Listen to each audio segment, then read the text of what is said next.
जय गुरु जी। गुरु जी को और संगत परिवार को लोहड़ी की शुभकामनाएं। लोहड़ी और होली दो ऐसे पर्व हैं जिसमें दोनों में अग्नि की बहुत महत्ता है। उसमें होली दहन करते हैं और इस यहाँ जो है ना, इसमें भी जो है आग जला के उसके चारों तरफ वो करते हैं। तो एक तो नई फसल को मतलब ईश्वर गुरु जी जो है ना ब्लेस करें, खाद्यान्न की कमी ना हो, सूरज का तेज बढ़ता जाए जिससे इस सर्दी से जो है ना छुटकारा मिले, और काफ़ी कुछ है। और अग्नि में जो सुहा करते हैं, मतलब अपनी बुराइयां, अपनी परेशानियां, अपने दुख, अपने आपसी मनमुटाव, वो सब कुछ त्याग के, और ये त्योहार जो हमारे जो बुजुर्ग बना के चले गए हैं, जिनको आज मनाते हैं, बहुत से ऐसे भी हैं जिनका हमें मतलब नहीं पता लेकिन हम मनाते हैं। उन्होंने एक व्यवस्था बना छोड़ी समाज में कि ये जो ओकेजन बना दिए, पर्वों के रूप में बना दिए, उसमें हम सारे मिलजुल के अपने जो छोटे मोटे मन के मनमुटाव हैं, कुछ भी हैं, हम चाहें तो एक नई शुरुआत कर सकते हैं अपने रिश्तों की। हर त्योहार में जैसे अभी इसमें होता है कि जिसकी फर्स्ट लोहड़ी होती है आफ्टर मैरिज, या बच्चे की पहली लोहड़ी होती है, तो बहुत ज़्यादा धूमधाम से होता है।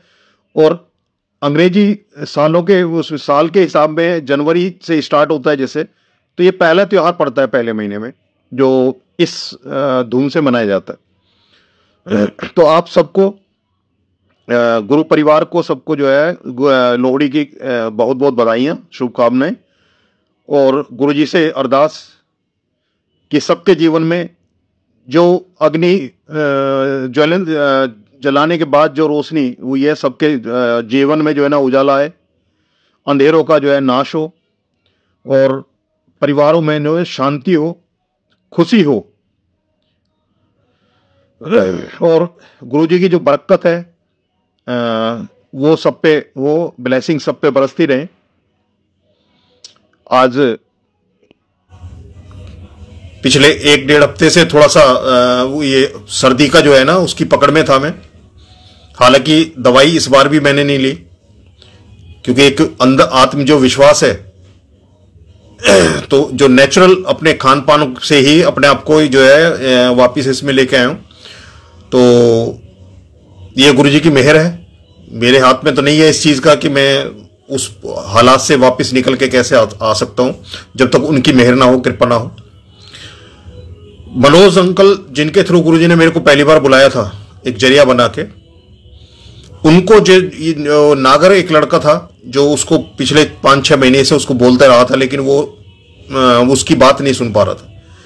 बात ना सुनने का मतलब ये है कि गुरुजी ने जो टाइम रखा हुआ है जिसका अपने दर पे साक्षात दर्शन देने के लिए या अपने दर पे बुलाने के लिए, वो टाइम तो उनका मुकर्रर किया हुआ है, लेकिन जिसको उनको बुलाना होता है उसके तरीके में, उसको जरिया जो इसको बनाना होता है उसके तरीके में कुछ इस तरह का होता है कि एक ऐसा स्टेज आ जाती है कि आदमी चाक के चारों तरफ से निराश होके और एक आस लेके जो है ना गुरुजी के दर पे आता है।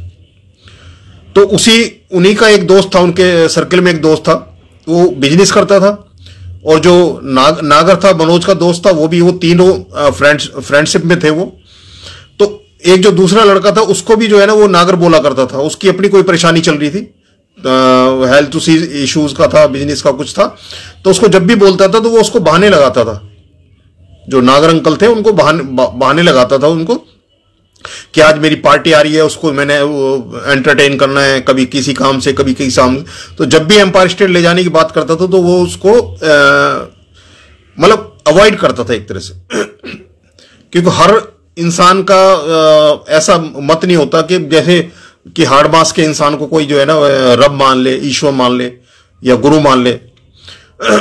तो एक बार ऐसा हुआ, उसकी तबीयत खराब हो गई, और तबीयत इतनी खराब हो गई कि उसको उठा के जो है ना मेदांता हॉस्पिटल गुड़गांव लेके गए दिल्ली से।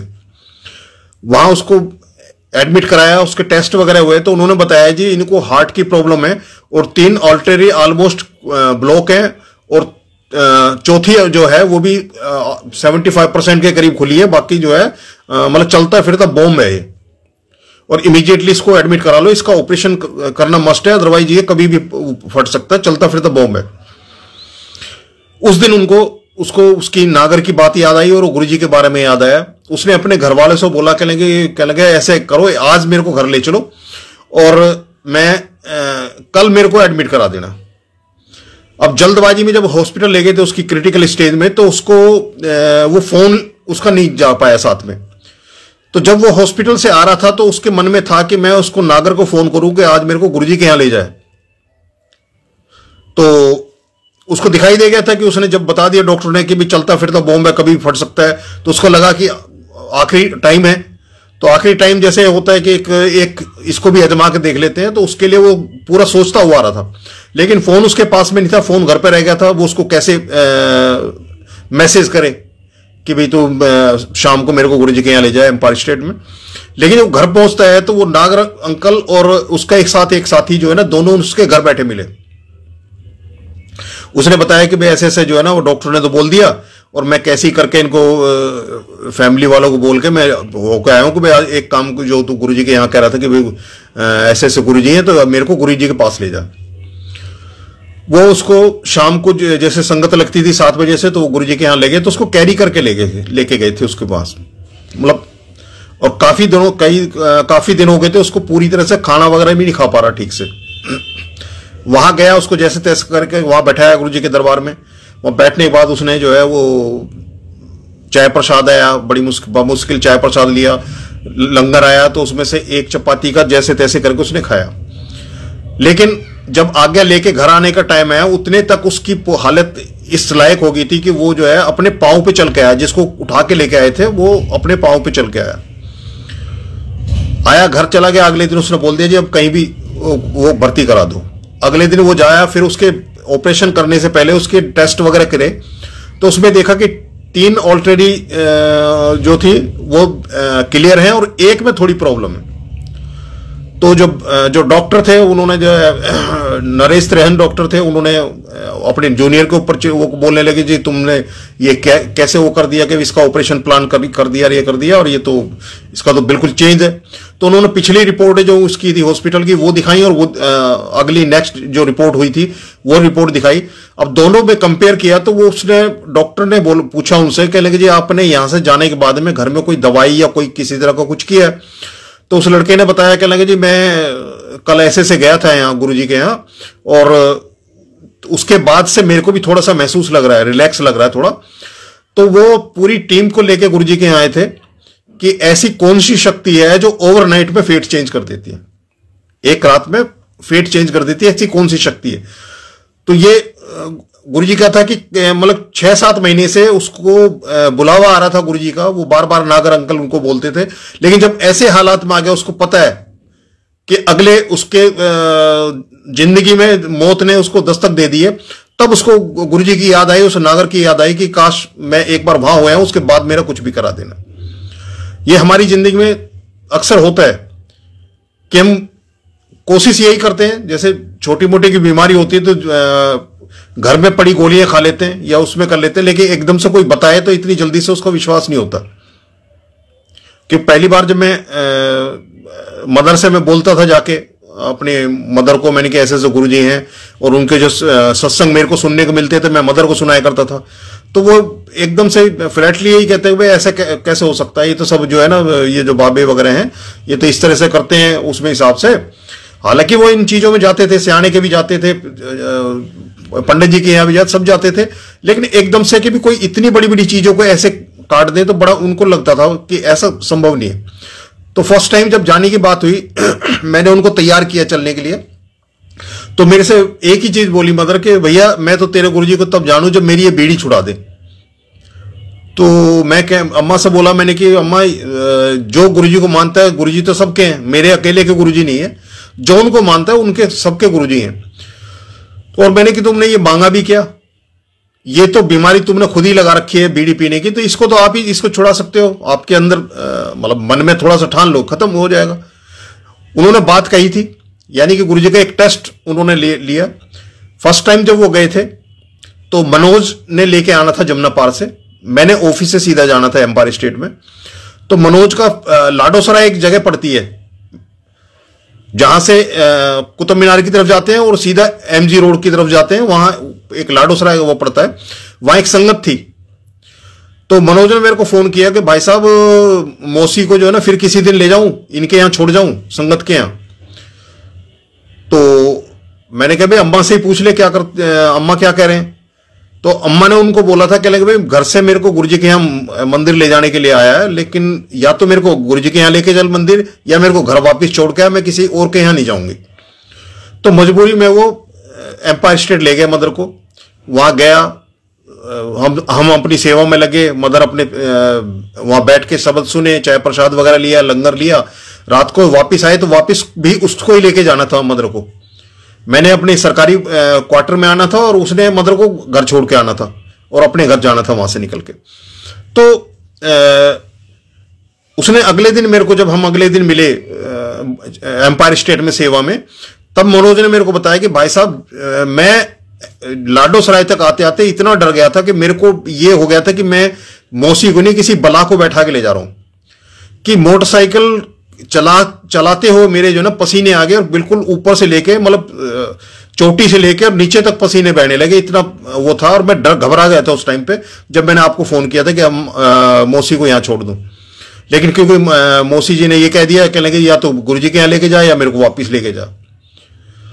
तो ऐसा अक्सर होता है कि जो चीज हमारे ऊपर हैं, जो परेशानियां हैं, जो दुख हैं, जो कष्ट है, या कुछ भी किया धरा भी है, जो भी कुछ है, उनको पता है कि जहां ये जा रहे हैं वहां उनका डेड एंड है, वहां उनकी कुछ नहीं चलनी।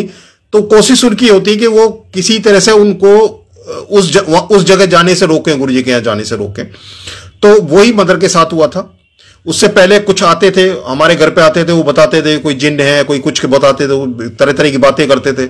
एक हमारा उपाय करने आया था, वो खुद ही जो है ना उसके जान के लाले पड़ गए थे, वो भाग गया था। फिर उसके बाद कभी जिंदगी में हमारे घर में नहीं घुसा।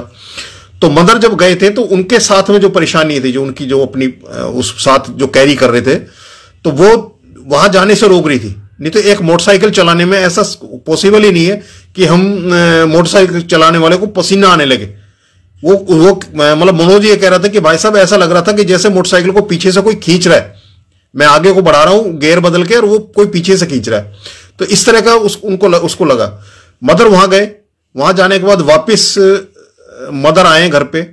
वो दिन है 2006 में जब गए थे, उस दिन से लेके और अभी नवंबर में जो है ना मदर पूरे हुए हैं, उस दौरान तक ना तो वो दिक्कत जो पेट में गैस की प्रॉब्लम थी, जिसके लिए पिताजी ने उनको बोला था कि बीड़ी पीना शुरू कर दे, वो तब तक वो परेशानी और वो बीड़ी पीने की जो वजह थी, वो दोनों चीज खत्म कर दी। क्योंकि मदर ने मेरे से एक ही चीज बोली कि मैं तेरे गुरुजी को तब मानू जब मेरी ये बीड़ी छुड़वा दे।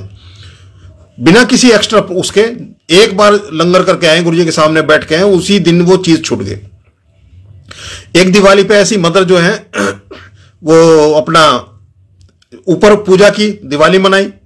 तो नीचे जहां मदर सोते थे बेसमेंट में, वहां वो गुरुजी का जो है ना एक स्वरूप रखा हुआ था। तो उनके मन में आया कि भाई ऊपर तो हमने दिवाली मना ली है, तो यहां गुरुजी को तो कुछ वो किया ही नहीं। तो उन्होंने उनके सामने एक घी का दिया जला दिया, उनके गुरुजी के स्वरूप के सामने घी जला दिया और सो गए। लाइट वगैरह बंद की हुई थी। तो रात को 2:30 बजे करीब पड़ोसी एक आंटी थे, उन्होंने आवाज मारी, क्योंकि घर के अंदर से नीचे से जो है ना बेसमेंट से धुआं उठ रहा था, काफी बाहर जा रहा था गली में। और अब जब खोल के देखा तो पता लगा कि वो जो है उसमें वो आग लगी है, और वहां जो कपड़े वगैरह थे, रजाई थी, वो जल गई, और एक टीवी रखा हुआ था वो जल गया। मतलब काफी कुछ हुआ। लेकिन वो एक पॉइंट से आगे जो है ना वो बढ़ी नहीं, वो आग को एक पॉइंट से आगे नहीं बढ़ने दिया। जबकि वो जो खिड़की थी जिससे धुआं निकल रहा था, उस खिड़की पे शीशे नहीं लगे हुए थे, तो वो उस तरफ ही जा रहा था। जबकि होता ही है कि खिड़की की तरफ से अंदर आनी चाहिए, अंदर तरफ बढ़नी चाहिए थी वो आग, लेकिन वो बाहर की तरफ उसका आया। और पड़ोसी ने बताया, जब देखा वो सब कुछ जल गया। तो जब मेरे को पता लगा कि आग लगी है, दिवाली पे आग लगी रात में, तो मैं जब अगले दिन गया तो मदर से मैंने पूछा क्या हुआ। कह रहे भैया ऐसे ऐसे सब तो ऊपर सो रहे थे, मैं नीचे सोना है, तो मैंने देखा कि ऐसे गुरुजी का स्वरूप रखा है, सब ऊपर तो दिवाली बना ली, पर यहाँ तो दिवाली का कुछ किया ही नहीं गुरुजी के यहाँ। तो कह रहे मैंने जो है ना यहाँ घी का दिया जला दिया था गुरुजी के फोटो के सामने। मैंने फिर कह रहा पता नहीं रात में वो तेरी आंटी ने आके बताया था कि ऐसे ऐसे आग लग रही, देखा तो ये टीवी जल गया, ये सब कुछ जल गया। और कहने लगे वो भैया वो जो पिताजी वो गुरुजी की जो फोटो थी रखी थी ना, उसी के सामने रखा हुआ था वो दीवा, तो गुरुजी की फोटो भी जल गई। अब मैं उसमें कुछ नहीं बोल पाया, लेकिन मेरे अंदर वो चीज एक एहसास था कि गुरुजी ने जब इतना बचाया है कि मदर सो रहे हैं पास में ही, अगर खिड़की बिना उसकी शीशों की खिड़की है, उससे हवा अंदर की तरफ आनी चाहिए थी और वो बाहर की तरफ रही है, उसी पॉइंट से आगे नहीं बढ़ने दी वो उसमें। तो मैं चुप हो गया। 10-15 दिन बाद फिर मैं गया मदर के पास में, तो मदर ने बताया कि भैया वो तो गुरुजी की फोटो तो मिल गई। मैंने कहा, तो एक डिस्टेंस पे कूलर रखा हुआ था, क्योंकि सर्दी के दिन थे तो सर्दियों में कूलर चलते नहीं, तो उसको बंद करके रखा हुआ था। तो कहने लगे कि जो है इसमें कूलर के इसमें अंदर बॉडी जो है उसके अंदर पड़ी थी। तो उन्होंने मेरे को दिखाई, तो मैंने वो देखा कि वो आज भी मेरे पास फोटो है, गुरुजी के स्वरूप हैं आज मेरे पास, आज भी वो लेमिनेटेड थे। तो लेमिनेशन के ऊपर आग की तपिश का अभी भी रिमेन्स हैं उसमें, उस दिन भी देखे थे, तो उसके ऊपर आग की तपिश के हैं। लेकिन कैसे वो फोटो वहां से इतने डिस्टेंस पे उसमें जाके गई, ये सिर्फ गुरुजी जानते हैं, मतलब हमारी समझ से बाहर की चीज है। उसमें कैसे वहां तक पहुंची और 10-15 दिन बाद मिली, जबकि जिस समय आग लगी है उसका आसपास का सारा कुछ सराउंडिंग वगैरह और कहीं और तो नहीं कि आग का कोई चिंगारी है कुछ है, सब कुछ देखा गया है, लेकिन वो डिस्टेंस पे वो पड़ी। ऐसे एक बार मैं गुड़गांव में एक लाइव उसमें ये अपने थे पुनीत खुराना अंकल थे, वो अपना वो उनके लिए बुला रखा था ये भजन वगैरह के लिए, तो वो साईं के भगत थे। तो एक बड़ा उनका मशहूर जो है वो साईं अपने मनाई ये काफी उसका वो है, बड़ा अच्छा प्यारा वो है, काफी बड़ा वो है उनका। तो उसमें साईं के ऊपर वो गाते थे। तो वहां जब हम बैठे थे वहीं शब्द सुन रहे थे उनके, जो लाइव सुन रहे थे, उसी में वो बीच में उठे और बीच में उठ के उन्होंने गुरुजी के जो दर्शन लगे हुए थे वहां स्टेज के साथ में, वहां उठ के उन्होंने उनको गुरुजी को नमन किया। फिर आके उन्होंने एडमिट की थी एक बात, उन्होंने बोला कि नॉर्मली हम कहीं भी जाते हैं कोई प्रोग्राम करने, किसी फंक्शन में जाएं या किसी ऐसी भजन संध्या में जाएं, कहीं उसमें जाएं, तो हम एक सीक्वेंस बनाते हैं कि पहले ये गाएंगे, उसके बाद ये गाएंगे, उसके बाद ये गाएंगे। तो एक होता है कि माहौल को अपर साइड ले जाया जाए, मतलब एक अच्छे वो एक के हिसाब से ऐसे ले जाया जाए कि जैसे संगत को सुनने में भी अच्छा लगे। कह रहे लेकिन यहां जब से मैं आया हूं, मैं जो सीक्वेंस बना के लाया था वो मेरी कुछ नहीं चल रही। गुरुजी की तरफ उन्होंने बोला था, जो गुरुजी के दर्शन लगे थे, स्वरूप लगे हुए थे, कि ये जो कह रहे हैं मैं वो गा रहा हूं। मतलब उन्होंने अपनी तरफ से ये बोला था कि ये जो कह रहे हैं मैं वो गा रहा हूं, मेरे को इसमें नहीं समझ में आ रहा है कि यहां वो मेरी सीक्वेंस कोई काम नहीं आ रही, मेरे को जो ही आदेश कर रहे हैं मैं उसको गा रहा हूं। फिर अगले उसमें वो अपनी पूरी जितनी उनके साथ वो थे साइंसदान थे और जो उनके असिस्टेंट वगैरह थे सारे, उन सबको लेके बड़े मंदिर आए थे। तो जो कितने टाइम से अपने कोई साईं के भजन गा रहा है, कोई खाटू श्याम जी के गा रहे हैं, कोई बालाजी की गा रहे हैं, कोई देवी की भेंटे गा रहे हैं, मतलब सबका अपना अपना वो है, उनका वहां जुड़ाव तो है। लेकिन गुरुजी के यहां एक ही बार में, मतलब एक ही बार में गुरुजी ऐसा परिचय दे देते हैं कि वो एक ही बार में गुरुजी का हो जाता है। मतलब बार बार उसका नहीं है कि जिसने दिल से रिश्ता बना लिया तो उसको एक ही बार में जो है ना अपना लेते हैं, और जिसको बुलाना होता है उसको बुला ही लेते हैं। ऐसे एक अंकल थे गुरुजी के यहां, वो मतलब उनके अपने पेरेंट्स को सिंगल थे, वो अकेले बिजनेस के सुबह उन्होंने जाके नोएडा में रहना शुरू कर दिया। दिल्ली में थे वो, तो दिल्ली में उन्होंने एक दिन उनको वहां मैसेज पहुंचा कि उनके फादर की तबीयत बहुत ज्यादा खराब है और आप जो है ना वहां एसएसओ हॉस्पिटल में ले जा रहे हैं, तो वहां पहुंचो। वो हॉस्पिटल में पहुंचे, हॉस्पिटल में गए तो वहां डॉक्टर ने बताया जी इतने पैसे जमा करा दो, एडमिशन टाइम पे जो है ना पैसे जमा कराते हैं कि पैसे जमा करा दो। उन्होंने पैसे जमा कराए, इतने ही जो है ना गुरुजी का फोन पहुंच गया उनके पास में, और उनको कोई गुरुजी ने सेवा बख्श दी और वो हॉस्पिटल में उनको एडमिट करा के अपने पापा को उस सेवा में लग गए। शाम को लेट हो गए वो, तो जैसे हॉस्पिटल्स में होता है कि आईसीयू वगैरह में तो मिलने ही नहीं देते, और वैसे भी टाइमिंग होते है इस टाइम से इस टाइम मिलेंगे। तो उन्होंने क्या किया कि अभी पूरा दिन तो मेरे को हो गया है सेवा में, तो मैं सुबह तैयार होकर हॉस्पिटल चला जाऊंगा। वो सुबह उठे, तैयार हुए, तैयार हॉस्पिटल के लिए हुए थे। इतने में जो है ना गुरुजी का फिर मैसेज आया गुरुजी का कि कल जो सेवा की थी उसमें ये वो है, मतलब ठीक से नहीं की दिल से। तो पॉसिबल है क्योंकि उनके फादर हॉस्पिटल में है और वहां लग रहे हैं, तो हो सकता है उनका हाफ हार्टेड हो कि उधर भी ध्यान हो, फादर की तरफ भी और इधर भी ध्यान हो। उन्होंने नेक्स्ट डे भी गुरुजी ने यहीं बुला लिया और फिर शाम हो गई। अगले दिन भी वो नहीं जा पाए। उससे अगले दिन जब वो गुरुजी के यहां मतलब सुबह तैयार हुए, तैयार होकर जब वो अपने पापा के यहां जाने वाले थे, तो गुरुजी का फिर मैसेज आ गया। फिर गुरुजी ने अपनी सेवा में बुला लिया उनको, और चौथे दिन जाके वो अपने पापा के पास गए। तो उसके जैसे ही पापा के पास गए तो वो उसके फादर जो है ना, उनको देखते ही रोने लगे। तो उन अंकल को लगा कि भाई मैं 3 दिन से जो है ना इनको भर्ती करा के, और 3 दिन से मैं इनको देखने नहीं आया, तो ये सोच रहे होंगे कि मेरे को यहां भर्ती करा के मरने के लिए छोड़ गया और मेरी परवाह नहीं है, इसको 3 दिन से गायब है। लेकिन लगातार 3 दिन गुरुजी ने अपनी सेवा में रखा उनको। जिस दिन आए तो उनके फादर ने बताया कि जैसे ही तू निकला था मेरे को छोड़ के, ऐसे ही गुरुजी आ गए।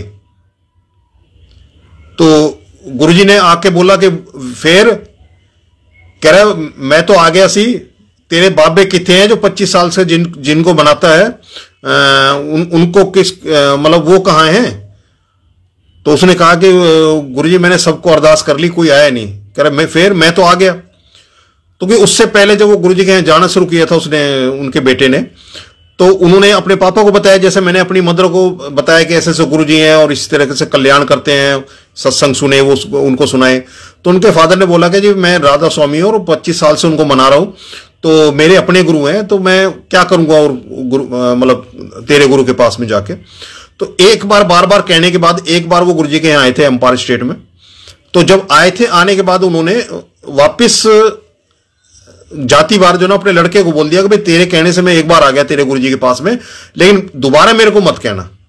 तेरे अपने गुरु हैं, मेरे अपने गुरु हैं, तू अपने गुरु को देख, मेरे को अपने को देखने दे। और वो, लेकिन जिस दिन वो हॉस्पिटल में उनका 3 दिन बाद जब उनका बेटा पहुंचा, जब वो देख के उनको रोने लगे और उन्होंने बताया कि तेरे निकलते ही गुरुजी आए थे, उन्होंने बोला फिर मैं तो आ गया और तेरे बाकी वो कितने बाबे वो कहां हैं, नहीं आए। तो वहां से हॉस्पिटल से सीधे उन्होंने अपने बेटे से बोला कि मेरे को जो है ना सीधा गुरुजी के पास लेके चलो। तो वो एम्पायर स्टेट लेके आए थे। तो जब वो एम्पायर स्टेट लेके आए तो गुरुजी को जब मत्था टेका उन्होंने आते ही, तो गुरुजी ने वो जो अकेले में उनको उसमें हॉस्पिटल में बात की थी कि मैं तो आ गया सी, तो बाकी किथे हैं तेरे बाबे बुला। तो वो सेम बातें जो अकेले में की थी, जो उन्होंने अपने बेटे से बताई थी कि तेरे निकलते ही गुरुजी आए थे, वो बातें संगत के सामने गुरुजी ने उससे वही वार्ता की जो उन्होंने हॉस्पिटल में जाके की थी।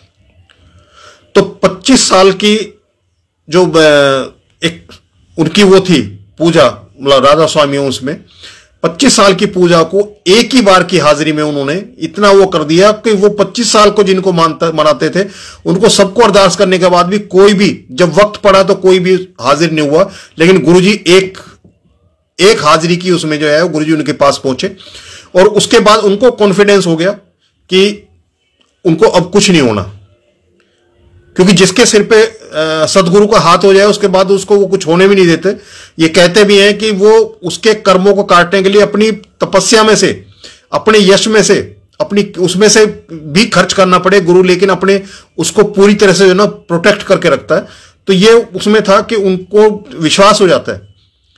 ऐसे अंकल हैं संगत में, शायद संगत में सुना भी होगा, वो अंकल भी सत्संग करते हैं, कि एक बार उनका ऑपरेशन की बात आई, वो गुरुजी से पूछा गया कि ऑपरेशन करा लें, तो गुरुजी ने बोल दिया करा ले, कितने करा ले। तो उन्होंने अपने घर में बोल दिया कि भाई ठीक है, अब तो चाहे मतलब मैं मोची से भी करा लूंगा तो भी मेरे को कोई दिक्कत नहीं है। गुरुजी ने अलाउ कर दिया कि करा ले ऑपरेशन, किसी से भी करा ले तो कोई दिक्कत नहीं। जिस दिन वो हॉस्पिटल में एडमिट थे और जिस दिन उनका ऑपरेशन था उसी दिन उनके यहां गुरुजी का सत्संग था।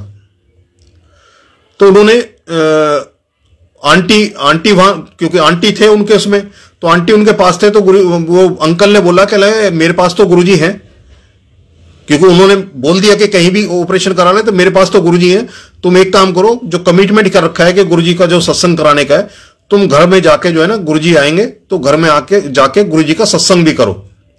तो इधर उनका अंकल का ऑपरेशन हो रहा था और उधर आंटी घर में बैठ के गुरुजी का सत्संग कर रहे थे।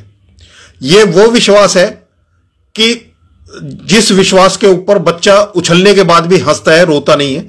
उसको पता है कि जो उछालने वाला है वो इतना समर्थ है, इतना सक्षम है कि वो उसको जो है ना हर हाल में उसको संभाल के रखेगा और उसको गिरने नहीं देगा, उसको कोई दुख ये तकलीफ नहीं आने देगा। तो वो विश्वास था उनका कि वो ऑपरेशन करा रहे हैं, बड़ा क्रिटिकल ऑपरेशन था जिसमें मतलब मर के जीने वाली बात थी। लेकिन अंकल को विश्वास था, जब गुरुजी ने उससे पूछा और गुरुजी ने बोल दिया कि जा करा ले ऑपरेशन, तो उन्होंने कहा कि कहीं भी करा ले। तो क्योंकि गुरुजी ये कहते हैं कि मैं करना है जो करना है, डॉक्टरों ने की करना है, जो करना मैं करना, जिथे मर्जी करा ले। तो उन्होंने ऑपरेशन कराया और उसी दिन गुरुजी उनके यहां घर में सत्संग करा रहे थे। ये वो विश्वास है, क्योंकि विश्वास ही है पहली और आखिरी शर्त किसी रिश्ते की। और इस रास्ते की एक ही चीज है कि ये आपका विश्वास जितना दृढ़ होगा, और जो गुरुजी सत्संग कराते हैं, सत्संग की महिमा जो है वो अभी दो दिन पहले 3 दिन पहले यही था कि गुरुजी जो सत्संग कराते हैं, एक तो हमारी सिमरन की डोर पक्की हो जाए, कि हमें सिमरना आ जाए, हर सांस के साथ हमारा जो प्रैक्टिस है वो एक बन जाए। वो सिमरन के लिए जो है ना गुरुजी जो सत्संग कराते हैं, अपने अपने जो संगत के साथ एक्सपीरियंस है उसको सत्संग के रूप में जो कराते हैं, वो एक तो वो है कि सिमरन आ जाए, एक हमारा जो मन और हमारा जो विश्वास डोलता है वो स्थिर होना शुरू हो जाए। जैसे पानी के अंदर अगर कंकड़ डलती रहेगी, पानी हिलता रहेगा, तो उसमें जो दिखाई दे रहा है वो ठीक नहीं दिखाई देगा। तो उसमें एक स्थिरता आनी जरूरी है, अगर उसमें सही प्रतिबिंब देखना है। तो यही वो चीज है कि गुरु की अगर कृपा को महसूस करना है और देखना है, तो हम अपने इस मन को और अपने विश्वास को बिल्कुल स्थिर करके रखना होगा।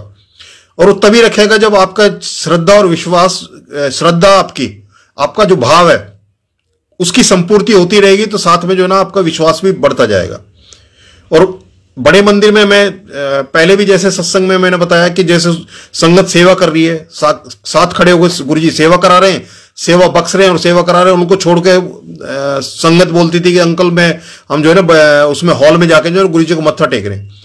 तो मैं हंस के एक ही चीज बोलता मैंने कि आंटी अंकल जो भी जाते थे, मैंने कि जा रहे हो तो एक बार आके निशान दिखाना कि आपका मत्था टिक गया।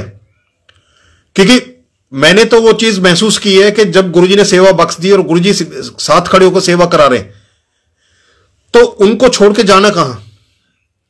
आपको तो जो उनकी कृपा से जो सेवा बख्शी है उसको पूरे मनोयोग से, पूरे दिल से कर लो, 100% उसमें ही दे दो। तो आपको तो गुरुजी जो भी आपकी परेशानी दिक्कत है उसी के लिए तो सेवा दे रहे हैं गुरुजी। अगर उस सेवा को ही 100% कर लेंगे तो आपका विश्वास तो तभी होगा। अगर वहां खड़े होकर भी हम ये मन में विचार कर रहे हैं कि हम जब तक बड़े हॉल में मत्था नहीं टेकेंगे या गुरुजी के स्वरूप के सामने मत्था जाकर नहीं टेकेंगे, तब तक हमारा मत्था नहीं टिकेगा। तो फिर तो क्यों है, क्योंकि हर जगह गुरुजी है। आपका उसका है, उसका भी जो सत्संग था एम्पायर स्टेट में, तो मैं उनको यही पूछता था मैंने कि मत्था टिकने का मतलब है आपका विश्वास टिकना, और एक बार विश्वास टिक गया इस दर पे तो उसके बाद उसको उठाना नहीं। टिक गया सो टिक गया, टिका रहने दो उसको, बार बार क्यों उठाना, क्यों रखना उसका मामले। मेरे ऑफिस में था ऐसी एक था, जैसे मैं सत्संग सुनाता था, शब्द चलाता था, जब काम करता था शब्द चलाता था, तो जिसको ये नहीं था, मेरे को बड़ा अच्छा लगता था कि मैं शब्द चला के अपना काम कर रहा हूं, बाहर की दुनिया से एकदम कट गया। ब्रांच में कोई क्या बोल रहा है मैंने सुनना ही नहीं, क्योंकि मेरे काम की चीज नहीं है। बाहर क्या हलचल हो रही है उसका कुछ नहीं पता, इधर शब्द चल रहे हैं, उधर मैं अपना काम कर रहा हूं। और काम की जो क्वालिटी थी वो तब इतनी अच्छी आती थी कि मैं दोबारा उसको ड्राफ्ट को अगर पढ़ता था तो मेरे को लगता था कि ये मतलब ये सीक्वेंस और ये सारी चीज मैंने की है। उधर शब्द सुन रहा हूं और उधर उसमें काम कर रहा हूं। तो मैं जैसे बोलता था, गुरुजी के सत्संग में सुनाया करता था, तो एक बालाजी का भगत है, उसने हनुमान जी को पूछता है वो, तो उसने एक दिन ऐसे बोला, कह जी ये तो सब ऐसे ही जो है ना, ये जो गुरु घंटाल होते हैं और सब अपने अपनी जो है ना उसको दुकानदारी बढ़ाने के लिए अपने अपने चेले जो है ना उसमें छोड़े होते हैं संगत में, और वो खड़े होकर उनसे बुलवाते रहते हैं, और जिससे कि लोग ज्यादा आए, ज्यादा चढ़ावा है, ज्यादा पैसा है, ये वो सारा कुछ उसने बोला। तो फिर जब बातचीत की, मैंने उसको बोला, मैंने कि ऐसी बात नहीं है, वहां जितनी भी संगत आती है, पहली बात तो ये नहीं है, क्योंकि गुरु जी के यहाँ जो संगत आ रही है वो अगर भौतिक तरीके से देखा जाए, मानसिक रूप से कितनी परेशान है, कर भौतिक उससे देखा जाए तो हमारे से कहीं ज्यादा उसमें है। अगर धन की तरफ से उसको देखा जाए कि आज का जो है अमीरी गरीबी का हिसाब देखा जाए, धन से जो अमीरी की बात है, तो मैं उसको बोला तो उसने मेरे को बोला, कह लगा सर जी ऐसे है, मैं तुम्हारे गुरुजी को तो तब मानूं जब ये अलमारी जो है ना सुबह तक उल्टी हो जाए। तो मैं उसको बोला, मैंने कि गुरुजी को तो कोई विश्वास दिलाने की जरूरत नहीं है, क्योंकि गुरुजी को हमारी जरूरत नहीं, हमें गुरुजी की जरूरत है। हमें अपने कर्म कटवाने, हमें वो रास्ता चुनना है जिससे हमारा जो जन्म है उसका जो लक्ष्य है, उसका जो ध्येय है, जिसके लिए मानव जन्म मिला है, उसको हम प्राप्त कर पाए, वहां तक हम पहुंच पाए, उस अपने लक्ष्य तक। तो और मैंने कि अगर तेरी उस नजर में ये अलमारी उल्टी होना ही गुरु की परिभाषा है कि गुरु मना लेगा, तो सुबह तक इंतजार मत कर, मैं तेरे सामने इसको उल्टी कर देता हूं, तो क्या मेरे को गुरु मान लेगा? फिर मैंने उसको बोला, मैंने कि भाई हनुमान जी की पूजा करता है? कह रहा हाँ जी। मैंने कि अच्छा, हनुमान जी को मानने से पहले क्या ये सारा जो प्रैक्टिकल करके गुरु हनुमान जी से कराया है क्या? और मैंने कि नहीं कराया, तो अब करा के देख ले। ये अलमारी उल्टी की बात है तो हनुमान जी से करा के देख ले। मैंने कि क्योंकि जब तुमने मानना शुरू किया होगा तब उसमें आपका एक विश्वास है, आपकी निष्ठा है, आपका भाव है। हनुमान जी हैं, आपके अंदर उसका विश्वास है, और वही चीज है जो बिना किसी टेस्ट के, बिना किसी उसके, उनको पूजने के लिए आपको प्रेरित करती है। तो मैं उसको बोल दिया, बात खत्म होगी। क्योंकि उसके बाद मैं जैसे वहां से ट्रांसफर होकर दूसरी जगह चला गया, एक दिन उसका फोन आता है, मेरे से कह लगा सर जी आप जो है ना मंडे को जाते हो गुरु जी के यहाँ बड़े मंदिर? मैंने कहा हाँ जाता हूं। कह रहे कौन से रास्ते से निकलते हो? मैंने कि अपना रास्ता मैंने बताया। कह जी मेरे को लेके चले जाओगे, इधर से होकर निकलोगे तो? मैंने ठीक है, कि ये भी एक सेवा है। तो मैं उनको ले गया।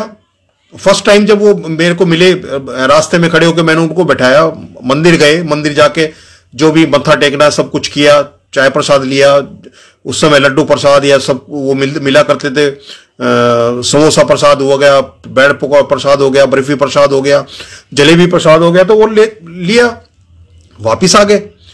मैंने उनसे नहीं पूछा कि गुरुजी की और उनके बीच में ऐसी क्या बात हुई कि जो ऐसी परीक्षा गुरुजी की लेना चाह रहा था, मेरे से बोल रहा था कि अलमारी उल्टी करके दिखा दें, वो अब ऐसा गुरुजी ने उसको क्या ऐसा दिखा दिया कि जिससे वो गुरुजी ने अपने दर पे बुला लिया।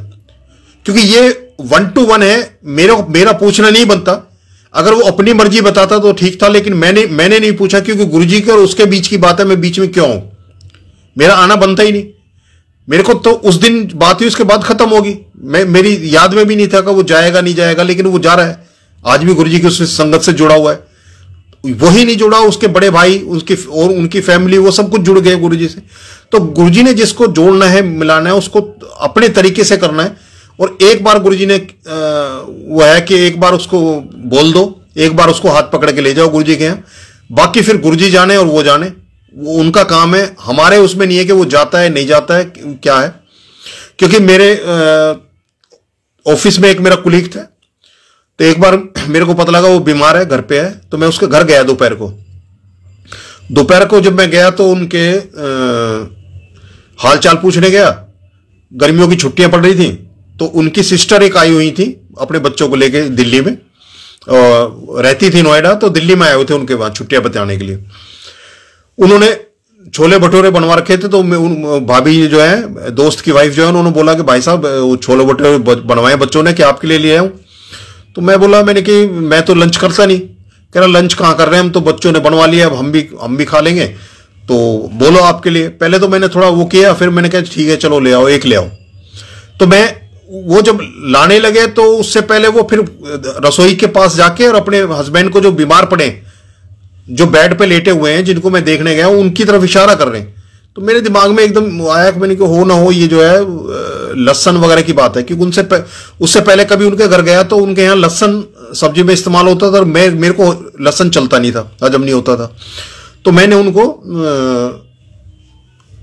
बोला, मैंने कि भाभी जी आप इधर आ जाओ, आपकी उसका दिक्कत जो है ना, आपकी दिक्कत मेरे से ठीक हो गई।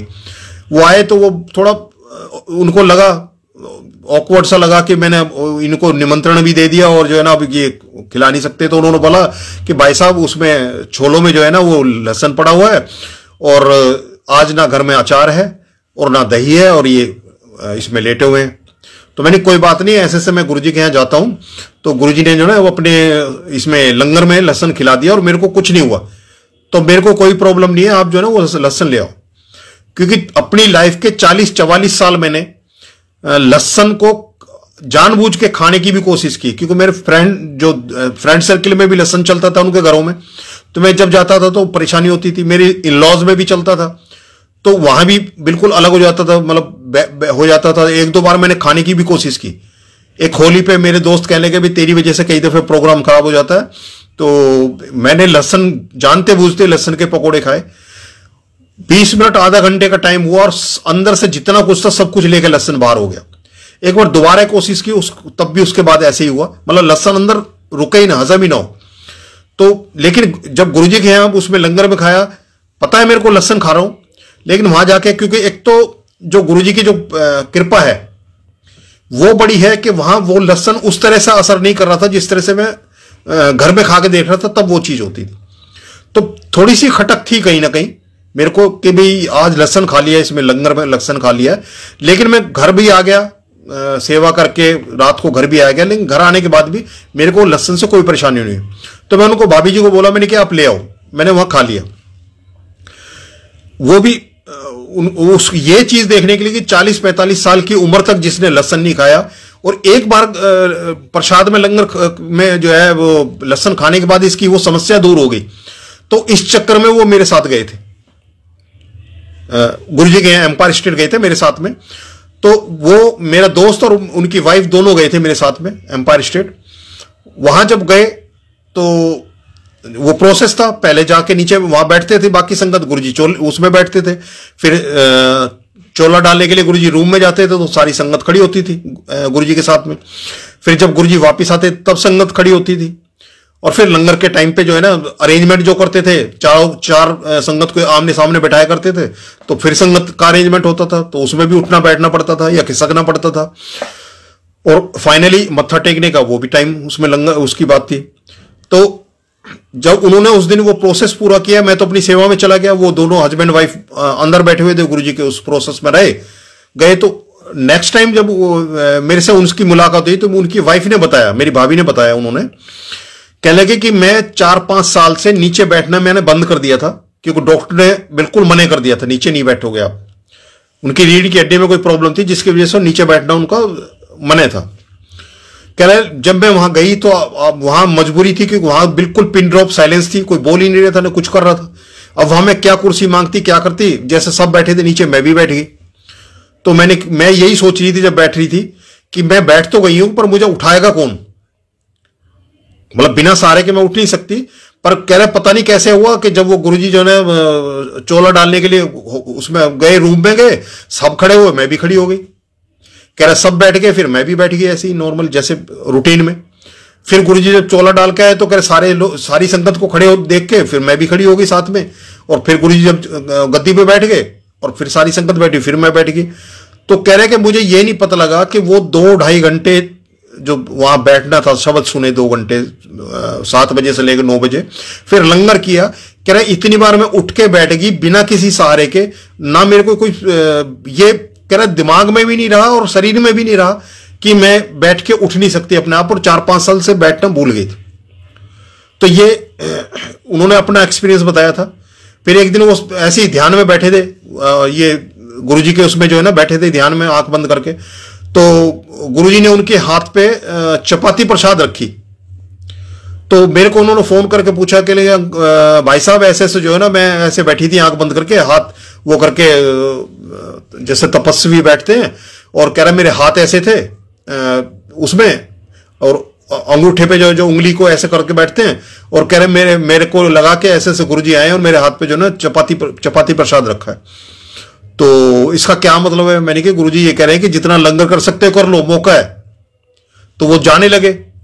तो उनकी जो मेरे दोस्त की जो सिस्टर है वो भी उनके साथ गई, कई 2-4 बार एम्पायर स्टेट गई गुरुजी के यहाँ। उसको बड़ा अच्छा लगा। गर्मियों की छुट्टियां खत्म हो गई, वो छुट्टी बिता के और वो अपने घर गए। घर जाके अपने हस्बैंड से बोला। अब उनके हस्बैंड पूजा पाठ से और ये मंदिर इस तरह की जो चीजों से बड़े चिढ़ते थे, और चिढ़ते इतने थे कि एक बार वैष्णो देवी की वो बता रही थी बहन जी कि वैष्णो देवी की कहीं किसी चौकी कीर्तन में गए थे, तो वहां से वैष्णो देवी की मूर्ति मिल गई। उन्होंने घर में लाके एक स्थान बना के रख दी। मतलब उनके घर में कोई मंदिर नाम की कोई चीज नहीं थी, किसी भी देवी देवता का स्थान नहीं था। तो उन्होंने कह रहे कि मैंने वो रख दी। शाम को वो आए, आके वो देखी देवी की मूर्ति और मेरे से लड़ने लगे, गुस्सा हुआ और उसे फाड़ के जो है ना बाहर डस्टबिन में डाल दिया। तो कह रहे क्योंकि 2-4 बार गुरुजी के यहाँ जाना, जब उनका जाना हो गया उनको अच्छा लगा, तो उन्होंने अपने हस्बैंड से बोला, क्योंकि बच्चे वो कर रहे थे कि मम्मी पापा को बोलो ना कि वहां गुरुजी के यहाँ चले। तो मदर, उनकी जो मदर थी मेरे दोस्त की सिस्टर जो थी, उन्होंने अपने हस्बैंड को बोला। तो वैसा रिएक्ट नहीं किया जैसे वो करते थे इस तरह की चीज कहीं जाने के बारे में। तो फाइनली उन्होंने बोला कि अच्छा मैं एक बार जाऊंगा और अंदर आने के लिए मत कहना, तुमने जो करना है कर लेना, मैं बाहर एज ए ड्राइवर जाऊंगा और बाहर जो भी तुमने करना है वो करके और आ जाना और चले जाना, मेरे को अंदर आने के लिए मत कहना।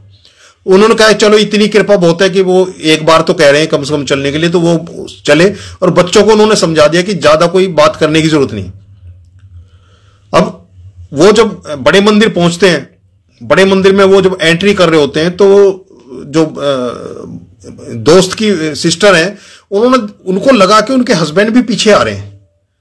तो उन्होंने बड़ी कन्नी सी नजर से देखा पीछे को, जैसे टर्न्स करते हुए। तो उन्होंने देख लिया कि वो आ रहे हैं, एक डिस्टेंस बना के वो आ रहे हैं। तो उन्होंने बच्चों को बोला कि पीछे मत देखना, तुम्हारे पापा आ रहे हैं और कुछ मत बोलना। वो आए, आके जैसे वो बड़े मंदिर में अपनी हाजिरी दी उन्होंने, उनके हस्बैंड ने भी दिया, वहां लंगर वगैरह किया। लंगर करने के बाद में घर जब चलने लगे तो बच्चों को हिदायत थी कि अपने पापा से इस बारे में डिस्कस नहीं करना, न एक शब्द बोलना है। और वो बहन जी बता रही थी कि मेरे को तो ये डर था कि अब तक तो ये चुप थे, लेकिन अब जो है ये रास्ते में हमारी जो है ना वो करेंगे, जो इनकी आदत है। कह रहे लेकिन हुआ क्या कि उस दिन हम भी चुप और ये भी चुप, और चुपचाप घर गए और सो गए। मतलब घर गए सो गए, कोई बातचीत नहीं इस बारे में।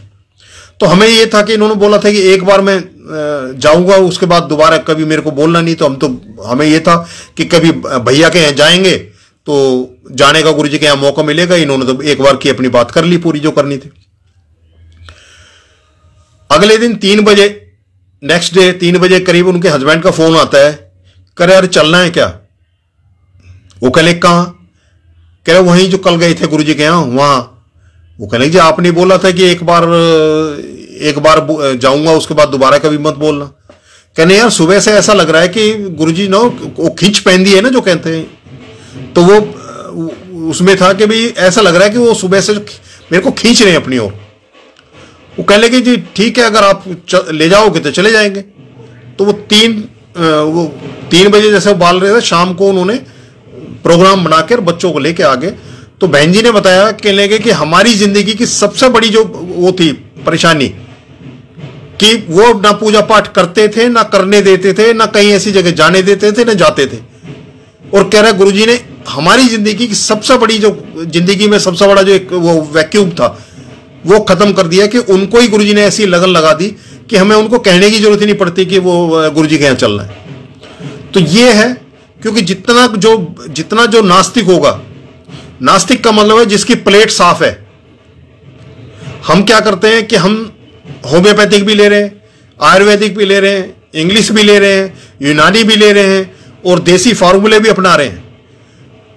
अब हमें यह नहीं पता लग रहा कि हम किससे ठीक हो रहे हैं, हमारी बीमारी में कौन असर कर रही है, पता ही नहीं लग रहा। ऐसे हम हर देवी देवताओं को मना रहे हैं, हमें नहीं पता किस हमारी अरदास कौन कबूल कर रहा है और कौन हमारा सहयोग कर रहा है। सबको करते हैं। तो जैसे एक स्लेट पे अगर 5 तरह की भाषाएं लिखी हो, अलग अलग अलग अलग अलग अलग लिखा हो, तो उसके ऊपर नई कोई इबारत लिखनी हो, कुछ लिखना हो, सारी स्लेट हमने भर रखी है। मतलब हमारी आस्था है, लेकिन हमें यह नहीं पता कि हम टिके कहां, भटक रहे हैं। हम जगह जगह भटकते हैं और हर जगह ये सोचते हैं कि ये शायद ये मेरी बात सुन ले, शायद ये मेरी बात सुन ले। जब कुछ भला होता है तो हमें ये लगता है इसने किया हो, फिर लगता है नहीं इसने किया हो, फिर लगता है इसने किया हो। तो सबको लेके चलने, तो वो ये हमारा एक प्रैक्टिस में आ जाता है। तो जो एक वो होती है स्लेट साफ है, उसमें एक बार में जो लिखा जाएगा वो बिल्कुल पढ़ने में आएगा। लेकिन जो जिसमें पहले से ही बहुत कुछ लिखा हुआ उसको पहले मिटाना और फिर उसके बाद नई इबारत लिखना, उसमें एक टाइम लगता है। तो जो संगत जगह जगह भटकती है, जगह जगह, तो उन अंकल के साथ में यही था कि वो टोटली नास्तिक थे। उनको एक ही बार में, एक ही हाजिरी में उनको पॉजिटिव कर दिया, क्योंकि उनकी स्लेट साफ थी। जय गुरु जी।